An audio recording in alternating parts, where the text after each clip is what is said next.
Yes. నేనెవరో గుర్తుందా? లేదే.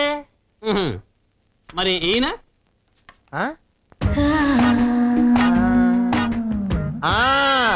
ఇప్పుడు గుర్తొచ్చింది సుమా. 3 నెలల క్రితం నా దగ్గరికి వచ్చాడు వీడు. చెప్పండి, ఏమిటి ప్రాబ్లం?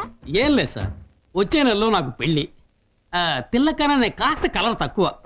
పిల్ల ఇంట్లో వాళ్ళ కలర్ చూసి ఇండైరెక్ట్ గా సెటర్ వేస్తున్నారు. నేను మంచి కలర్ రావాలి సార్.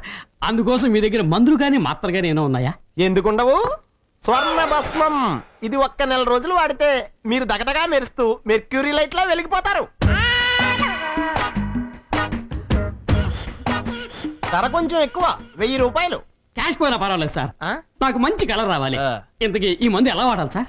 ఉదయం లేవగానే 1 స్పూను, రాత్రి పడుకునే ముందు 1 స్పూను. కాకపోతే ముఖ్యమైన విషయం, ఏమాత్రం పంటికి తగలకుండా వేసుకోవాలను. నా జీవితంలో జ్యోతిని వెలిగించారు. మిమ్మల్ని మర్చిపోండి డాక్టర్. ఇదిగో డబ్బు. నేను కూడా మిమ్మల్ని మర్చిపోలేను. వస్తాను డాక్టర్. రండి రండి. ఇంకొక నెల రోజుల్లో రోజా సినిమాలో పెళ్లి చూపులకు వెళ్ళిన అరవింద్ స్వామి లాగా తెల్లగా నిగరంగలాడిపోతారు. చిన్ని చిన్ని ఆశ, చిన్నవాడి ఆశ, ముద్దు ముద్దు ఆశ, పిచ్చివాడి ఆశ. ఇప్పుడు ఎలా ఉన్నారు? పెళ్లి చేసుకుని సుఖంగా ఉన్నారా? ఎలా ఉంటాడు? ఇకపై వీడికి ఇండియాలో పిల్లలు ఎవరిస్తారు? ఒక్క ఆఫ్రికా వాళ్ళు తప్ప.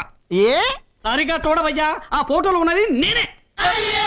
మీడియం కలర్ లో ఉన్నవాడిని ఇలా నీచంగా నీకులో తయారు చేసావు కదరా.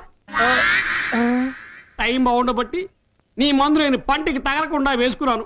అదే పంటి కనుక తగిలి ఉంటే నా పళ్ళు తార్ రోడ్లు అయి ఉండేవి. మీరేం కంగారు పడకండి. ఎర్రగా ఉన్న మిమ్మల్ని నల్లగా తయారు చేశాను.